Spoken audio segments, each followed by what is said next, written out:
ალექსი პეტრიაშვილი თავისუფალი დემოკრატები პეტრე ცისკარშვილი ნაციონალური მოძრაობა საღამოშიდობის საბატონებო სამწუხაროდ არ გვყავს ოცნების წარმომადგენელი მიუხედავად მოწვევისა, ამიტომ მოკლე კომენტარებს გთხოვთ იმასთან დაკავშირებით, რაც დღეს მოვისმინეთ პრემიერ-მინისტრისგან სხვადასხვა თემაზე. ბატონო ალექსი, მოდით თქვენით დავიწყოთ.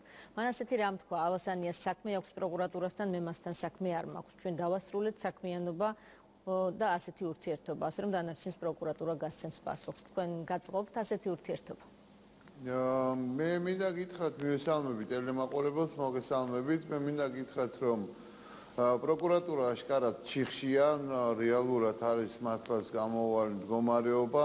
მათ აღიარეს უკვე ტელევიზიითაც კი, რომ მოტივის გარეშე ყავთ დაკავებული უდანაშაულო ადამიანები. ეხლა აქვს ცდელობა დროის გაწელვის, ვინაიდან გარდა იმისა, რომ მათ არ აქვთ მოტივი, ასევე მათ არ აქვთ არავითარი მტკიცებულება. რეალურად ძალიან მნიშვნელოვანია, რომ ადვოკატები აპირებენ შუამდგომლობას, არ ვიცი ზუსტად იურიდიულად როგორ ქვია, ეს ადამიანები უნდა გამოვიდნენ სახში თანამშრომლობას, გააგრძელებენ გამოძიებასთან და ჩვენ გვექნება ბუნებრივია საქმე პროკურატურასთან, მაგრამ ირაკლი ღარიბაშვილი ვერ მოიხსნის თავადაც ამ პასუხისგებლობას, ვინაიდან პროკურატურა არ არის აქ დამოუკიდებელი ორგანო, ის არის პოლიტიკური ზეწოლის ინსტრუმენტი, ის არის ბუნებრივია ხელისუფლების მხრიდან მართული და კონკრეტულად პროკურატურის პასუხისმგებელი პირების საკითხი აუცილებლად დადგება მათი პასუხისმგებლობის დღეს თუ ხვალ, ადრე თუ გვიან აუცილებლად დადგება და ისინი პასუხს აგებენ იმაზე, რომ უდანაშაულო ადამიანები არიან 28 ოქტომბრიდან დაკავებული. დღეს ღარიბაშვილმა თქვა, რომ მე საყრდენი გავამაცალესო, თითქოს და ასეთი შთაბეჭდილება აქვს, ადამიანები შფოთავენ ჩემზე თითქოსო, თუმცა მათ მინდა უთხრა, რომ ძალიან მყარად გავარ და ყველაფერი კარგად არისო. თქვენთვის დამაჯერებელია მისი ეს განცხადება? ძალიან კარგი თუ მყარად დგას, თუ კი ის მყარად იდგა, ჩემი აზრით დღევანდელი ბრიფინგი დაგვიანებული იყო, აბსოლუტურად გაუმართლებელი და გაუგებარია აჟიოტაჟის და პანიკის გადაბრალება მედიაზე და პოლიტიკურ წრეებზე, პოლიტიკურ ძალებზე და ექსპერტებზე, არ ვიცი რომელს კონკრეტულად გულისხმობდა, მაგრამ ის რომ თავადაც აღიარა ირაკლი ღარიბაშვილმა, რომ ნოდარ ხადურმა არ ისურვა კომენტარის გაკეთება, იყო შეცდომა, ის რომ პრემიერ-მინისტრი დღეს ახდენს ბრიფინგს და არა თავის დროზე, როდესაც მართლა ძალიან სერიოზული, ესე ვთქვათ, შეშფოთება იყო საზოგადოებაში ლარის კურსის ვარდნასთან დაკავშირებით და არა იმ კონკრეტულ მომენტებში, როცა საჭირო იყო პრემიერ-მინისტრის გამოჩენა, ესეც ასევე იყო შეცდომა.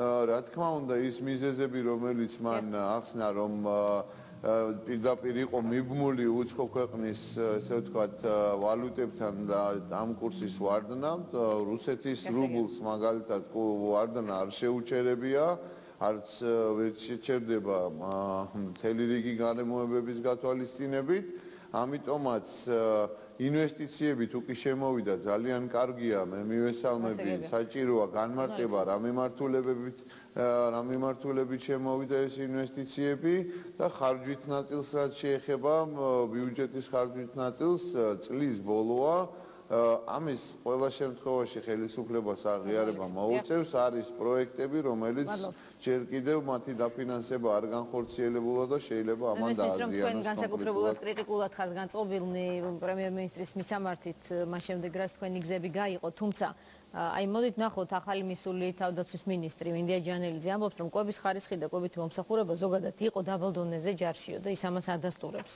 ვერ დავმალავ და ვიტყვი რომ ძალიან ცუდი მდგომარეობა გვაქვსო. თქვენ გამორიცხავთ რომ მართლაც იყო ხარვეზები ამ სტრუქტურაში სადაც მე მოუწოდებდი უფრო ზედმიწევნით კორექტულობისკენ ვისურვებდი რომ საქართველოს ამჟამინდელ თავდაცვის მინისტრს ამ სირთულეებთან ერთად ესაუბრა ღიად და გულწრფელად იმის თაობაზე, რაც გაკეთდა ირაკლი ალასანიას მინისტრობის პერიოდში, მთელი რიგი ობიექტების კაპიტალური შეკეთება მოხდა, განხორციელდა მთელი სასაკვების ობიექტების.